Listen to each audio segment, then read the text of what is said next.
देखो ये तीन चीजें इक्वल दे रखी है, इसके इक्वल में एक नया वेरिएबल ऐड कर लिया। अब 2 की पावर को इसके इक्वल करके देखते हैं। 2 की power x equal to k, क्योंकि ये चारों चीज इक्वल हो गई ना, ये चारों चीज आपस में इक्वल है, तो ये वाली चीज इसके इक्वल होगी या नहीं। 2 की power x equal to k। अब यहाँ से 2 की पावर कितनी हो जाएगी, 2 की पावर हो जाएगी k to the power 1 upon h। इतना लिख सकते हैं इसे। यहाँ से देखो 3 की पावर y इक्वल टू क्या हो जाएगा k, इसको भी k के इक्वल कर दिया। 3 equal to k to the power 1 upon y, ठीक है। ऐसे इसको करो 12 की power z equal to k, यहाँ क्या हो जाएगा 12 equal to k to the power 1 upon z। ये चीज समझ आई इतनी, नहीं आई तो और बतानी है, आ गई।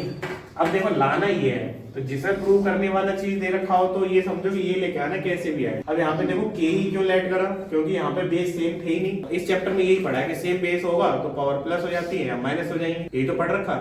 यहाँ पे है ही नहीं, बेस सेम करोगे क्या। अब इसको मान लेते ये इक्वेशन 1 हो गई, ये वाली 3 हो गई। इसमें देखो 2 और 3 और ये 12, यही तो लिखे हुए थे बेस में, कुछ दिक्कत आ रही थी। यहाँ जो 12 है इसके फैक्टर हो सकते हैं, बाकी 3 और 2 के नहीं होंगे। तो 12 को हम क्या लिख सकते हैं यहाँ से 4 इंटू 3, 4 3 है 12। आगे इसके लिखा हुआ k टू दी पावर, इसको क्या लिख सकते हैं 2 की पावर 2, एक्सपोनेंट वाला चल रहा था, एक्सपोनेंट बना दिया इसका। और 3 की पावर 1, ये चीज लिख सकते हैं यहाँ से equal to k to the power 1 upon z। अब देखो 2 की जगह पे ये लिखा हुआ है, तो यहाँ पर भी तो 2 की जगह पे लिख सकते हैं ये। तो फ्रॉम इक्वेशन 1 2 एंड 3, 2 की जगह क्या लिखोगे k to the power 1 upon है, उसकी भी पावर 2 है। ये वाली बात समझ आई।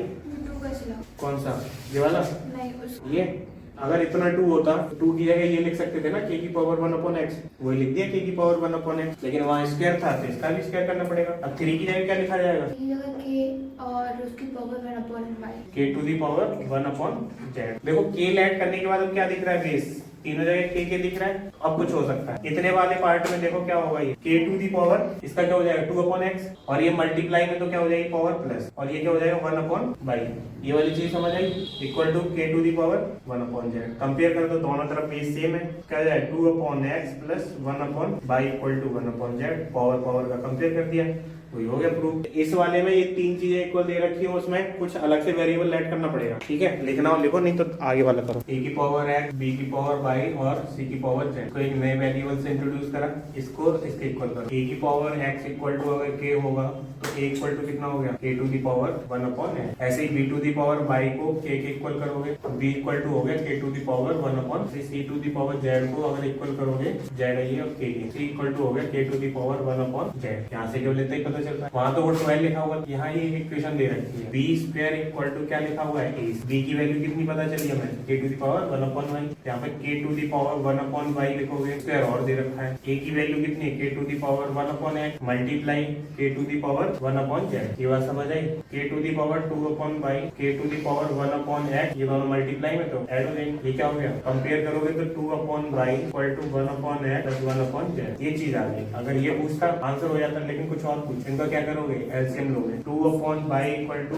एक्स जेड, ये हो जाएगा z प्लस, अब देखो y अकेला उल्टा कर दे, y upon 2 equal to x z z plus है। 2 यहाँ पे दिख नहीं रहा, 2 इधर भेज दो, डिवाइड में मल्टीप्लाई कर दो, y equal to second proof. तो यहाँ से तो x की वैल्यू निकल आई, on comparing x equal to ये से निकाला है। यहाँ से क्या हुआ 10 टू दी पावर 1 अपॉन 22, इसको क्या कर लोगे पॉइंट हटा करके नीचे 1 आ जाएगा, 3 0 1 2 3 और ये ऊपर 1, ठीक है। यहाँ पे 10 टू दी पावर 1 अपॉन 22, इसको क्या लिख सकते हैं 1 अपॉन 10 टू दी पावर 3, इसको ऊपर पहुंचा दो 10 to the power 1 upon 22 equal to 10 to the power -3। 10 10 same है, कंपेयर करोगे तो 1 अपॉन 22 इक्वल टू -3, 22 उधर ले जाओ, ये इधर ले आओ, ये हो जाएगा 1 अपॉन -3 इक्वल टू 22।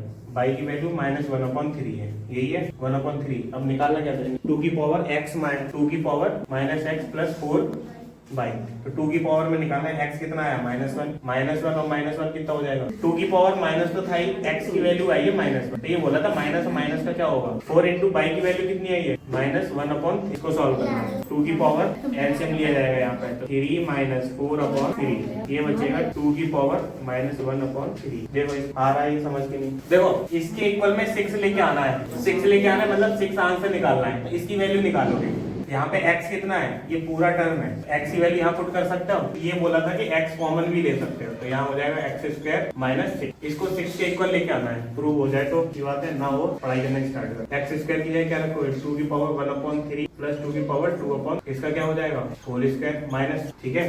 इतना तो समझ आ रहा होगा, बाद में वो 6 लेके आना, वो आंसर ही आएगा। अब देखो इसका होल स्क्वायर ओपन कर सकते, ये चीज ऐसी की ऐसी लिखी रही है यहाँ पे, ठीक है, वो नहीं लिख रहा, इसका होल स्क्वायर करना है, a प्लस b का होल स्क्वायर, ए का स्क्वायर कितना होगा 2 की पावर 1/3 और उसकी भी पावर 2 प्लस 2 की पावर 2/3 और उसकी भी पावर प्लस 2 इंटू 2 की पावर 1/3 इंटू 2 की पावर 2 माइनस 6। ठीक है, अब यहाँ पे ये चीज ऐसी लिखी रहेगी, ये वाला लिखा नहीं स्टेप, यहाँ पे लिखा रहेगा। ये कितना हो जाएगा 2 की पावर 2/3, ये 2 की पावर 4/3 प्लस ये 2 की पावर 1 है, 2 की पावर 1 प्लस 1/3 प्लस 2 माइनस 6। अब कर पाओगे, ये चीज आगे चलती रहेगी ऐसी, 2 की पावर 1/3 पावर 2 ये सेम ऐसे ही लिखा जाएगा 2 की पावर 2/3 प्लस 2 की पावर 4 प्लस यहाँ पे एलसीएम दिया जाएगा 2 की पावर में, तो ये 3 इधर हो जाएगा 3 प्लस 1 प्लस 2 कितना हो गया 6 हो गया 2 बार 2 की पावर 2 है, 2 की पावर 2 है तो कितना हो जाएगा 4 माइनस 6 में से ये 4 जाएगा कितना बचेगा यहाँ माइनस। ठीक है, अब इनका मल्टीप्लाई करना,